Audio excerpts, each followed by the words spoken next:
I never thought I'd find myself in this position, typing away on a forum about relationships.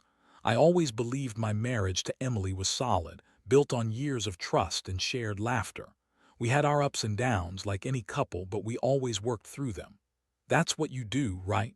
You put in the effort, you communicate, and you love each other.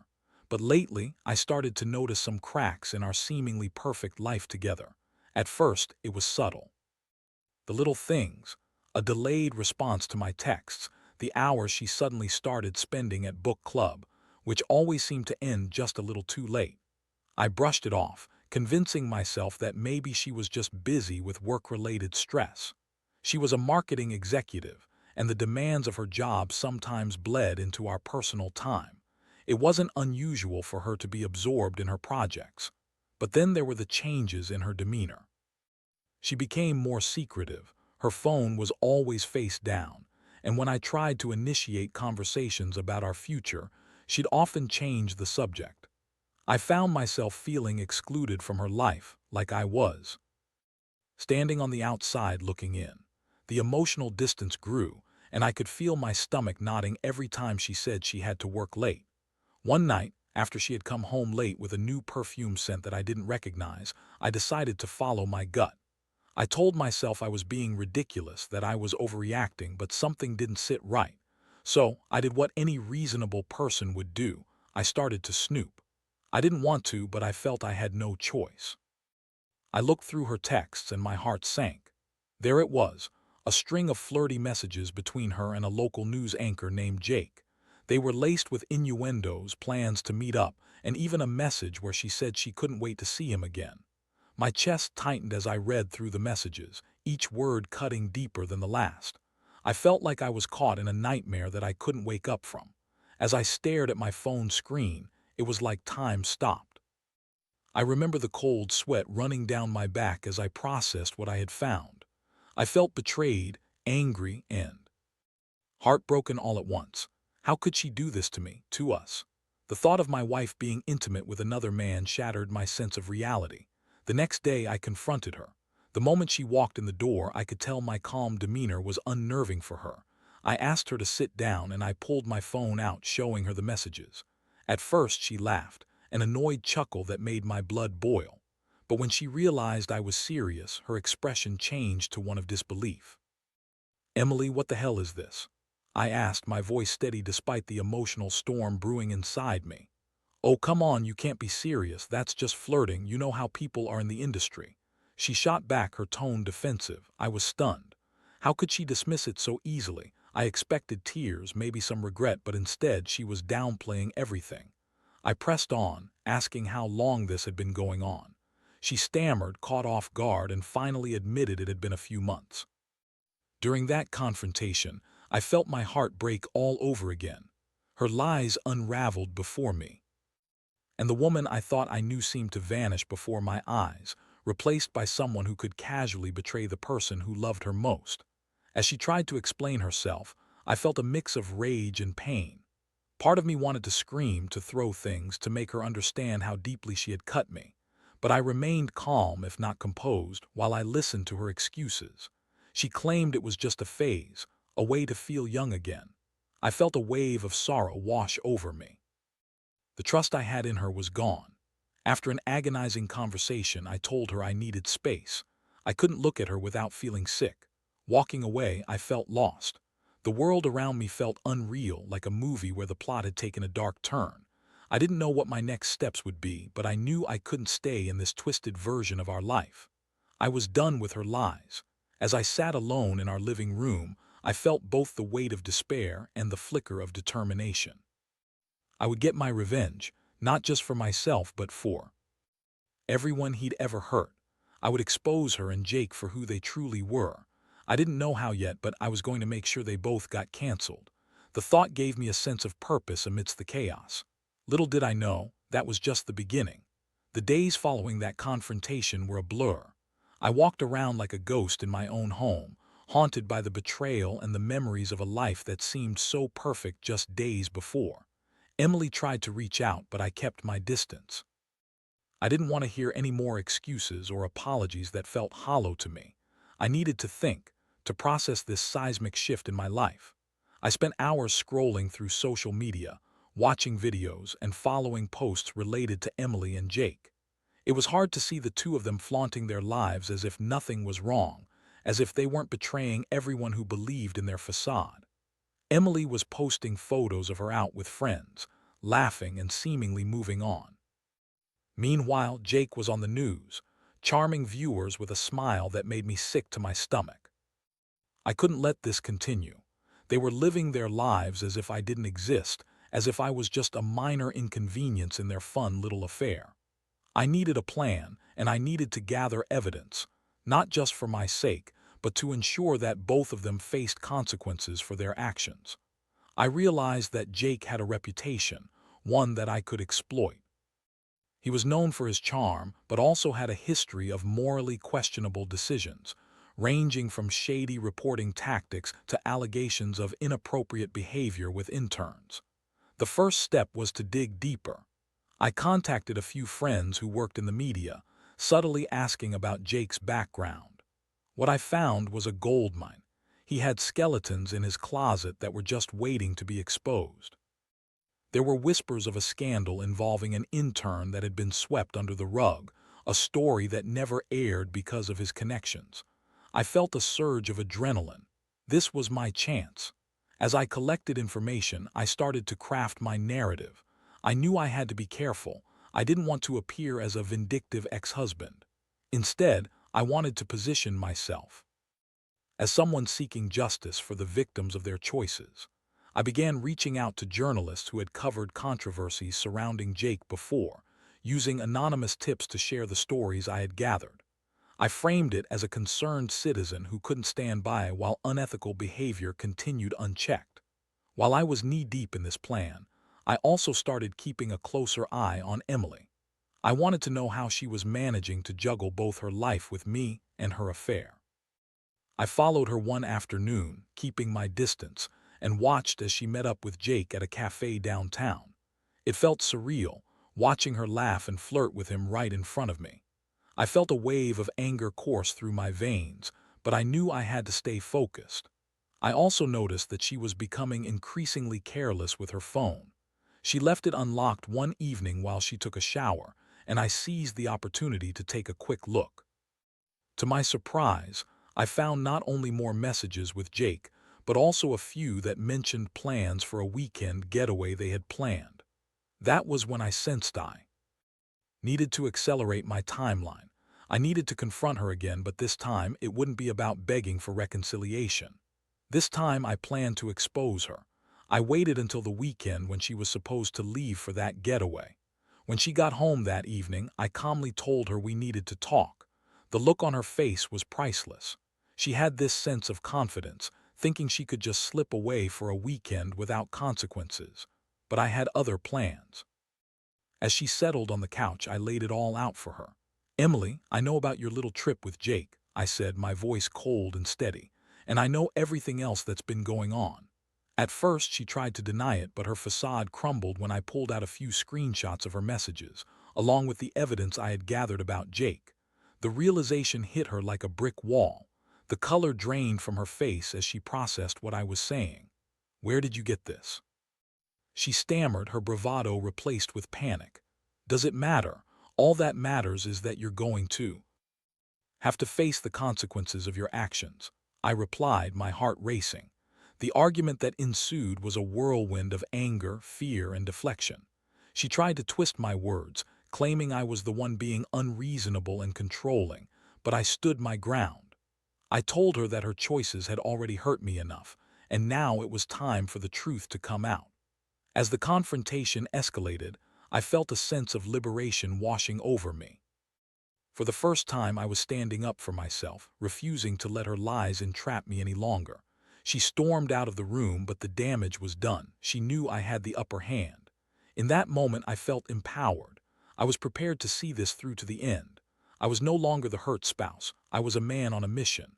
I would expose them both, and the fallout would be swift. I was done playing nice. The emotional toll had been immense, but I was ready to turn that pain into action. After that weekend confrontation, things shifted dramatically. Emily retreated into her own shell, and I could see the fear in her eyes whenever I walked into the room. I had never seen her so vulnerable, and while part of me felt a flicker of sympathy, it was quickly eclipsed by a surge of vindication.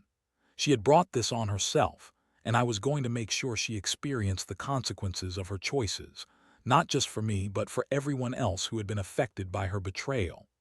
I spent the next few days gathering everything I could about Jake.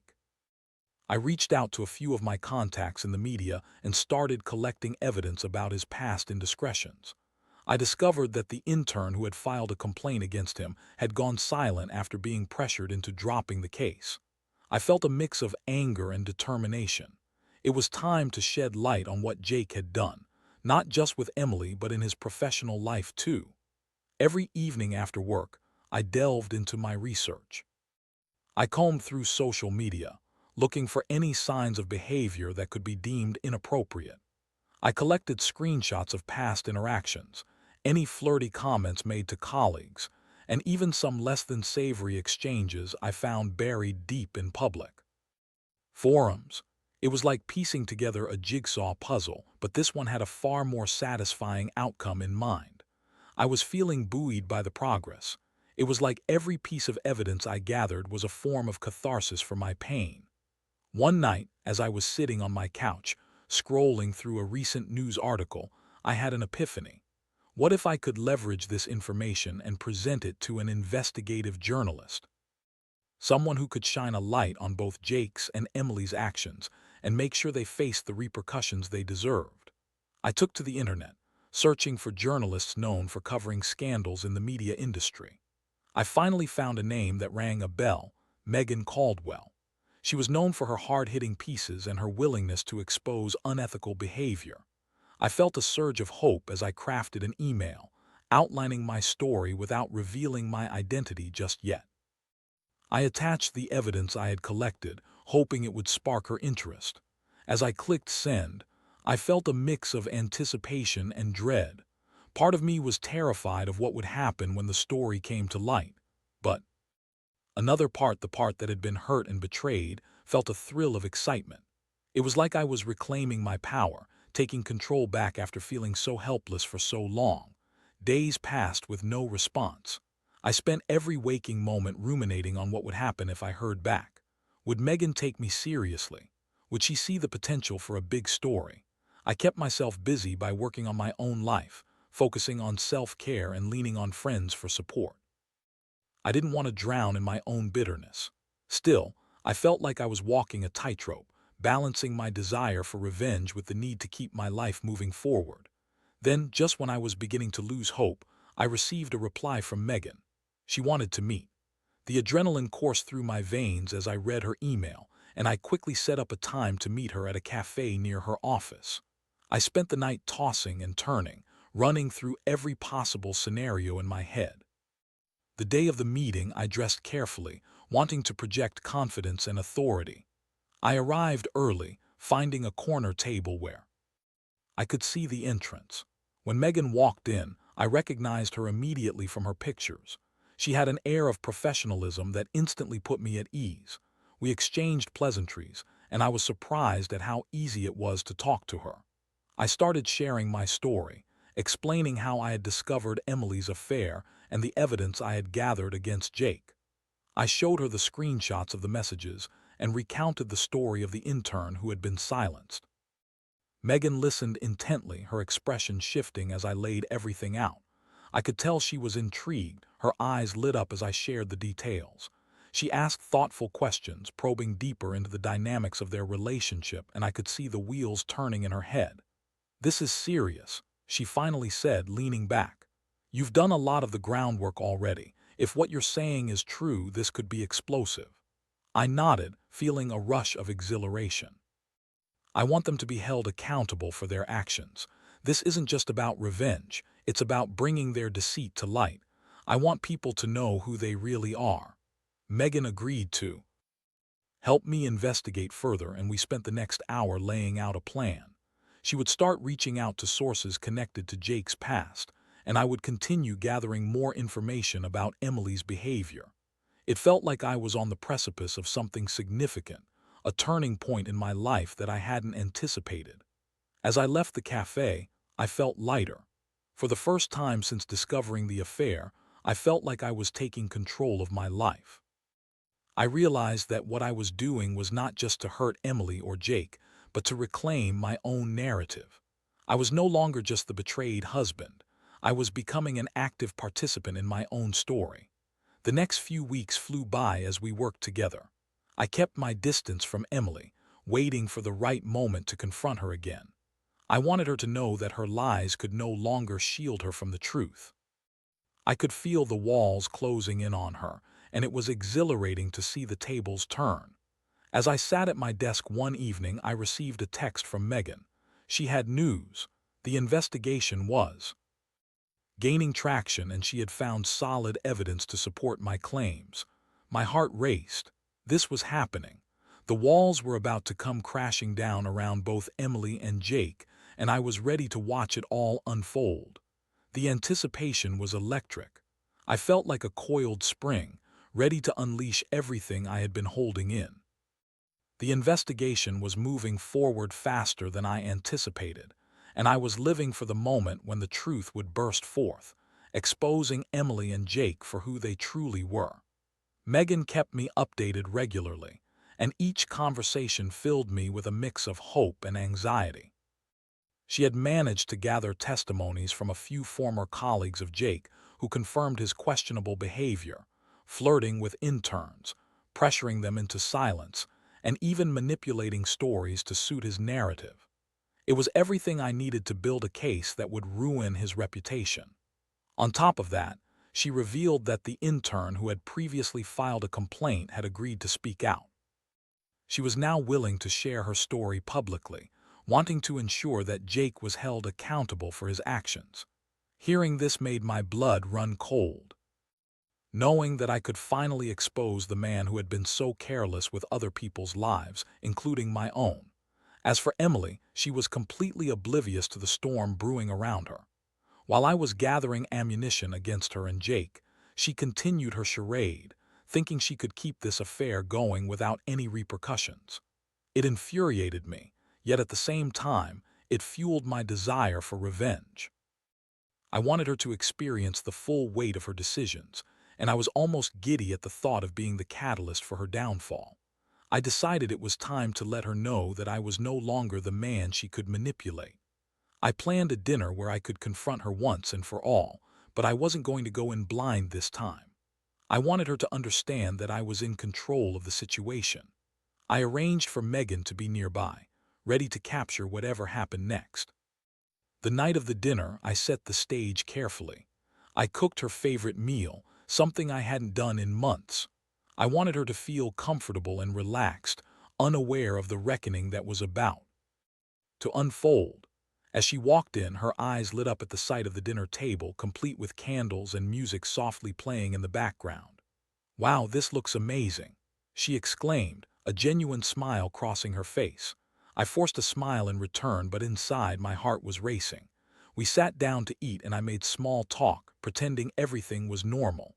But my mind was churning, the weight of the truth pressing heavily on my shoulders. I could feel the tension building as we moved through the meal. I needed to wait for the right moment, and as the plates were cleared, I knew it was time. "Emily, can we talk about something serious?" I began, trying to keep my voice steady. She looked up, her expression shifting slightly. "Sure, what's up?" I took a deep breath, holding back the flood of emotions swirling inside me. "I know you think everything is fine between us, but it's not. I know about Jake, and I know about your plans to be with him." Her face went pale, and for a moment I thought she might deny it again. But then she simply stared at me, her composure cracking. "What do you mean you know?" she asked, her voice trembling. I pulled out my phone and showed her the evidence, photos, messages, and even the intern's testimony that Megan had sent me. "This is what I mean. You're living in a fantasy if you think you can get away with this. I have everything I need to expose you and Jake for who you really are." Emily's expression shifted from shock to anger, and she started shouting, trying to dismiss the evidence in front of her. "You're being ridiculous. This is just a game to you. You're trying to ruin my life because you're scared of losing me." I shook my head, feeling a mix of anger and sadness. "You've already ruined our life, Emily. You did this to yourself. I'm just making sure the truth comes out." Her tears began to fall, and for a moment I thought she might finally show remorse. But instead, she turned defensive, blaming me for not being a better husband, for not being there for her. It was like a slap in the face. How could she still twist this around to make it my fault? I stood up, feeling the adrenaline coursing through me. "You're still lying. The truth is out there, and it's not going to go away just because you want it to. I'm not the one who's scared. You are. You know what you've done, and it's time for you to face the consequences." At that moment, I saw the realization dawn on her. She understood that I had taken control, that I wasn't going to let her manipulate me any longer. The look in her eyes shifted from anger to fear, and I felt a strange sense of satisfaction at her vulnerability. She was no longer the strong, confident woman I had known. She was broken, exposed. As she began to plead with me, desperation in her voice, I felt a wave of indifference wash over me. I had no sympathy left for her excuses. "You made your choices, Emily, and now you have to live with them." With that, I turned and walked out of the room, leaving her to grapple with the reality of her actions. I was done with the games. I felt empowered as I walked away. I had taken a stand, exposed the truth, and now I was ready for the final act. As I stepped into the cool night air, I knew it was time to let Megan do her job. The story would break soon, and when it did, the fallout would be undeniable. I couldn't wait to see how they would respond to the truth being laid bare. The following days were a chaotic whirlwind. After that confrontation with Emily, I felt both liberated and anxious. I had exposed her lies, but now I was waiting for the other shoe to drop. I knew Megan was working hard behind the scenes, and every hour felt like an eternity. I was filled with a mixture of dread and anticipation, knowing that the truth was about to shatter the carefully constructed lives of both Emily and Jake. As I waited, I tried to maintain some semblance of normalcy in my life. I went to work, met up with friends, and tried to focus on my own well-being, but my mind was always racing. I couldn't help but replay the events in my head. The confrontation, her desperate pleas, the look in her eyes as she realized I wasn't going to let her manipulate me any longer. Then one evening I received a text from Megan that sent my heart racing. "We're ready to go live." She had confirmed a date for the article to be published, and I felt a rush of adrenaline surge through me. This was it, the moment I had been waiting for. The night before the publication, I hardly slept. I kept scrolling through social media, watching for any signs of Emily or Jake. They were both completely unaware of the storm that was about to descend upon them. I felt a strange mix of pity and schadenfreude. They had built this life on lies, and now it was time for the truth to emerge. Finally, the morning arrived. I woke up early, my heart pounding as I opened my laptop and navigated to the news website where Megan's article would be published. I felt like I was on the edge of a cliff, about to leap into the unknown. The anticipation was almost unbearable. At 9 a.m. sharp, I received a notification. The article was live. I clicked the link, my heart racing as I read through the headline. "Local news anchor's scandal exposed, affair and misconduct uncovered." The article began detailing Jake's history of unethical behavior, highlighted by the stories from former colleagues and the intern who had come forward. It was everything I had hoped for and more. As I scrolled through, I saw a familiar name mentioned, Emily. My heart sunk as I realized she was implicated in the scandal, painted as the unfaithful wife who had betrayed her husband while supporting Jake's questionable actions. I felt a mixture of triumph and dread. This was going to change everything. Within minutes, social media exploded. Notifications poured in, friends, acquaintances, even family members were sharing the article, commenting on it, and expressing their shock. I sat in stunned silence as I watched the fallout unfold. Emily's phone must have been blowing up as the news spread like wildfire. I could picture her frantically trying to salvage her reputation, but there was no escaping the truth. As the day wore on, I could see her anxiety mounting. I received a text from her, a desperate plea for a conversation. She wanted to talk about what was happening, but I felt no inclination to entertain her requests. I had given her enough chances to come clean, and now it was too late. Instead, I focused on the responses online. Friends were reaching out, some expressing sympathy for me, while others were more critical of Emily's actions. I felt a strange sense of support from my community, and it bolstered my resolve. I wasn't alone in this fight, people were rallying around me. Later that evening, I received a phone call from Megan. She was ecstatic about the response to the article. "This is going to blow up even more, and we're already getting calls from major networks wanting to cover the story," she said, her excitement palpable. "You did a fantastic job gathering evidence, and you'll have the chance to speak out too. This isn't just about Jake anymore. It's about the culture of silence and complicity." I felt a sense of empowerment that I hadn't experienced in a long time. It was as if the weight of Emily's betrayal was lifting, replaced by a newfound sense of purpose. I wouldn't just be a victim of this situation. I would be a voice for others who had been wronged, just like I had been. The next few days were a whirlwind of interviews and media inquiries. I shared my story publicly for the first time, detailing not just the affair but the emotional toll it had taken on me. I spoke about the importance of accountability and the need to challenge the status quo. I felt like I was reclaiming my narrative, no longer a passive character in someone else's story, but the hero in my own. Meanwhile, Emily's life was unraveling. I saw her posts on social media change from carefree updates to defensive messages. She tried to maintain her composure, but it was clear she was struggling to cope with the backlash. I didn't take pleasure in her pain, but I couldn't help but feel validated. She had brought this upon herself. The fallout was extensive. Jake was suspended from his job pending an internal investigation, and rumors of his misconduct spread like wildfire. Emily faced scrutiny from colleagues and friends alike, and I could see the isolation creeping in. I wasn't naive enough to think the road ahead would be easy. I knew there would be consequences for me too, but I was ready to face them head on. As I sat in my living room one night, reflecting on everything that had happened, I realized how far I had come. I had been thrust into a nightmare, but I had emerged stronger, more resilient. I had learned that standing up for myself was not just about revenge. It was about self-respect and reclaiming my life. When I eventually heard from Emily again, I was prepared. She wanted to meet, to talk things through. I considered it, but I knew one thing for certain. I wouldn't be going back to the life I had before. Whatever happened next, I was committed to moving forward, no longer shackled by the weight of infidelity and deceit. I was ready to embrace the future, whatever it held. As the dust began to settle from the fallout of the article, I found myself grappling with my next steps. Emily had reached out multiple times, each message tinged with desperation. Part of me felt a lingering attachment to the life we had shared, but the other part was resolute. I had endured too much pain and betrayal to simply let it go. I had fought to regain my voice, and I wasn't about to succumb to her pleas. Eventually, I agreed to meet her. It was a decision fueled by curiosity and a desire for closure.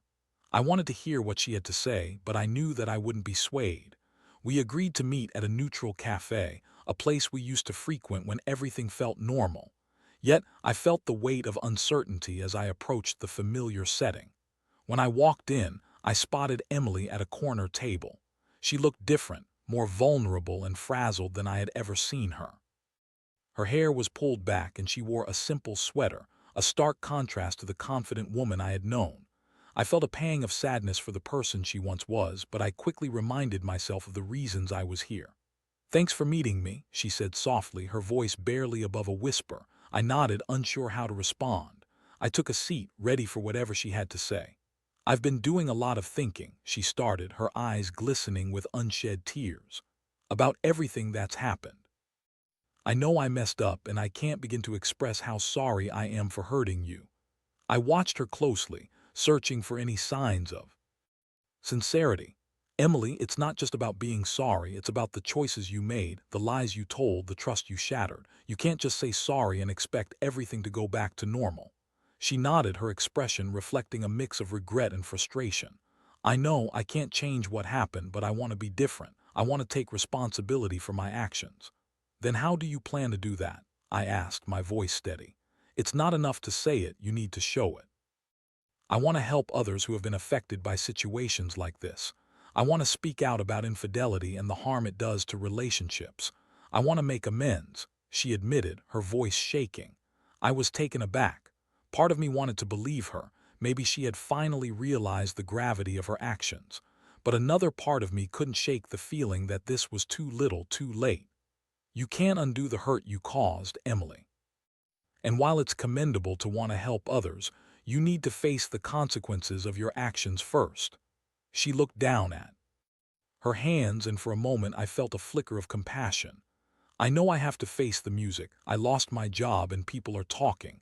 I've isolated myself from so many friends because I can't bear the shame. I deserve it, but I want to do better. Have you talked to anyone? A therapist, maybe? I asked, genuinely curious. I started seeing someone, she replied, looking up at me with a faint glimmer of hope in her eyes. I recognized I need to work on myself, not just because of this situation, but for my own well-being. I took a deep breath, contemplating everything she had said. I appreciate you being honest with me, but I also want to be clear. I'm not interested in rekindling anything between us. Trust is broken and I can't go back to that life. I need to focus on my own healing. Emily's eyes filled with tears and I could see the pain etched in her face. I understand. I just wanted you to know that I'm sorry. I realize now that I was so caught up in my own issues that I lost sight of what truly mattered.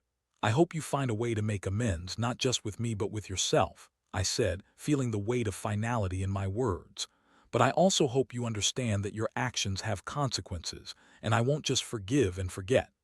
We parted ways that day without any grand conclusion. It was an emotional conversation, but it felt necessary for both of us. As I walked back to my car, I felt a sense of closure wash over me. I had confronted the demons of my past, and while Emily's journey would be her own, I was ready to step forward into my future. In the weeks that followed, I focused on rebuilding my life. I spent time with friends who had supported me through this ordeal, leaning on them for strength. I engaged in activities that brought me joy and fulfillment, rediscovering who I was outside of my marriage.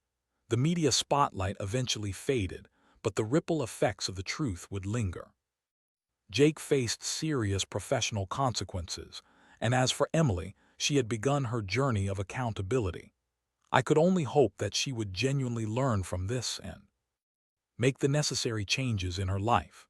Reflecting on everything that had happened, I realized that this experience, as painful as it had been, taught me invaluable lessons about trust, resilience, and the importance of self-worth.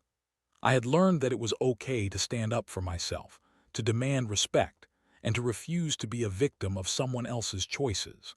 As I moved forward, I felt a sense of empowerment that had been absent for far too long. I was no longer defined by the betrayal. I was defined by my response to it. I was ready to embrace whatever came next, with the knowledge that I had faced my truth head-on and emerged stronger than before. Life moves on, and so would I.